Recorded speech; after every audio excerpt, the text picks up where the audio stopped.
بسم اللہ الرحمن الرحیم۔ کچھ دن پہلے کسی صاحب نے مجھے کال کی، ان کی طبیعت بہت زیادہ خراب تھی، تو میں انہیں فون پر دم کر رہا تھا، فون پر پڑھائی کر رہا تھا۔ تو ایک صاحب جو میرے برابر بیٹھے تھے وہ بہت ہنسے کہ اچھا جی اب تو فون پر بھی دم ہوتے ہیں۔ اچھا، یہ بات ایک دفعہ نہیں، میں کئی مرتبہ یہ بات سن چکا ہوں کہ اگر ہم فون پر دم کرتے ہیں تو طرح طرح کے طنز اور طرح طرح کی باتیں کی جاتی ہیں۔ چونکہ میں بہت اچھا سمجھتا ہوں کہ فون پر دم کیسے کیا جاتا ہے اور یہ فون پر دم کیسے کام کرتا ہے، الحمدللہ ہمیں پتہ ہے، اس لیے مجھے پتہ ہے کہ وہ جتنی اس کی نالج ہے، جو ذہنی سطح ہے، اس لیے ہم کسی عام بندے سے الجھتے نہیں ہیں، خواہ وہ کتنا بھی اعتراض کر لے۔ تو میں نے سوچا کہ تھوڑا سا اس پر میں آج گفتگو کر لوں کہ جو سمجھنا چاہتے ہیں ان کے لیے، اور جو سمجھنا ہی نہیں چاہتے، جو سننا ہی نہیں چاہتے، ان سے تو میں ہم کلام ہوں بھی نہیں۔ تو جو سمجھنا چاہتے ہیں کہ فون پر ہم دم کرتے ہیں تو یہ کیسے ہوتا ہے، تو بھائی یہ ایسے ہوتا ہے کہ آپ اس کا یوں، آپ نے کئی مرتبہ دیکھا بھی ہو، آپ یوں سمجھ لیجئے ایک بندہ دبئی میں ہے، آپ دبئی میں مزدوری پر گئے ہوئے ہیں یا دبئی میں کام کر رہے ہیں، اور آپ کو پتہ پڑ جائے کہ خدا نہ خواستہ آپ کا بچہ بیمار ہے کراچی میں، آپ ہیں دبئی میں اور بچہ ہے کراچی میں۔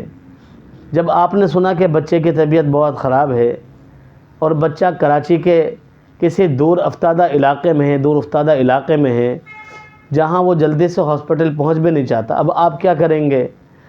آپ کوشش کریں گے فون کے اوپر اسے اسپتال بھی بھیجا جائے، لیکن آپ وہاں محو دعا ہو جائیں گے، آپ مسلسل دعا کرنا شروع کر دیں گے اپنے بچے کے لیے۔ آپ اٹھتے ہوئے بھی دعا کر رہے ہیں، بیٹھے ہوئے بھی دعا کر رہے ہیں، لیٹے بھی ہوئے دعا کر رہے ہیں، آپ کام کر رہے ہیں دعا کر رہے ہیں، ڈیوٹی پر ہیں دعا کر رہے ہیں، آپ مسلسل محو دعا ہیں۔ بچہ کہاں ہے؟ بچہ کراچی کے کسی مضافات میں ہے، اور آپ کہاں ہیں؟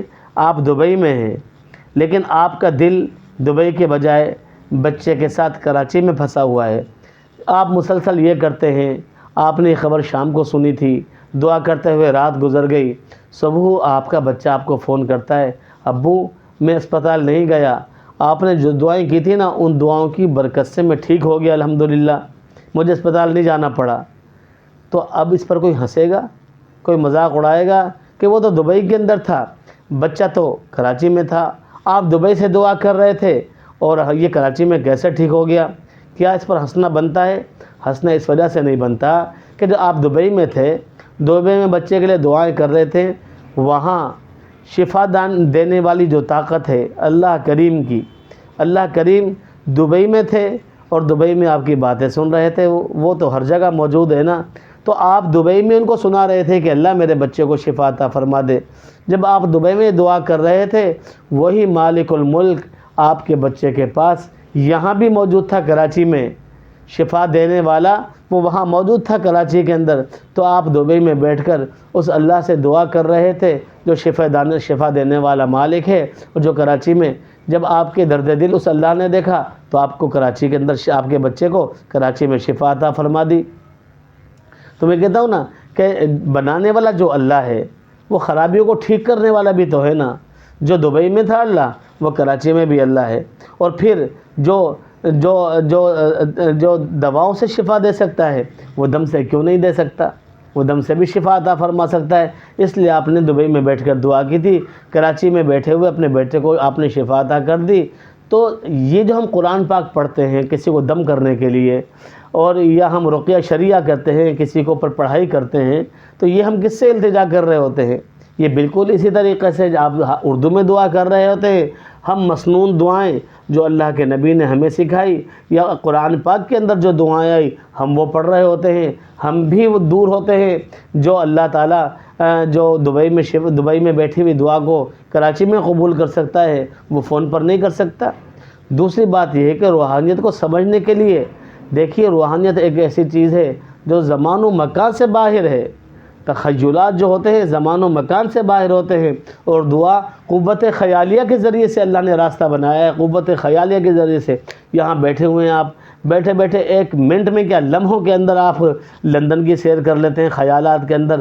بیٹھے بیٹھے آپ جو صدیوں پیچھے چلے جاتے ہیں, آپ کو نور جہاں کا زمانہ بھی دیکھ لیتے ہیں, جو ان کا مقبرہ بھی دیکھ لیتے ہیں, شاہ جہاں کو بھی دیکھ لیتے ہیں. تصور کے اندر آپ 1400 سال پہلے نبی کریم صلی اللہ علیہ وسلم کی محفل میں بھی پہنچ جاتے ہیں. تو قوت خیالیہ کے ذریعے ہم پیچھے بھی جا سکتے ہیں, قوت خیالیہ کے ذریعے ہم آگے بھی جا سکتے ہیں, اور جو دعا کرتے ہیں قوت خیالیہ کے ذریعے سے اللہ پاک سے کرتے ہیں. اور جو زمان اور مکان کا مالک ہے, جو شفاؤں کا مالک ہے, وہ شفا عطا فرماتا ہے. اس لیے اگر کوئی فون پر دم کر رہا ہے, اس میں ہنسنے والی کون سی بات ہو گئی؟ چونکہ ہنسا تو آپ کو اپنے اوپر چاہیے, آپ کو اس چیز کی نالج نہیں, اس چیز کا علم نہیں. جو ایک کر رہا ہے وہ سمجھ رہا ہے ایک چیز کو تو کر رہا ہے. تو اس لیے کسی پر ہنسنے سے پہلے ہمیں اپنے نالج میں, اپنے علم میں, اپنے فہم میں, اپنے دانش میں اضافہ کرنا چاہیے. السلام علیکم ورحمۃ اللہ وبرکاتہ.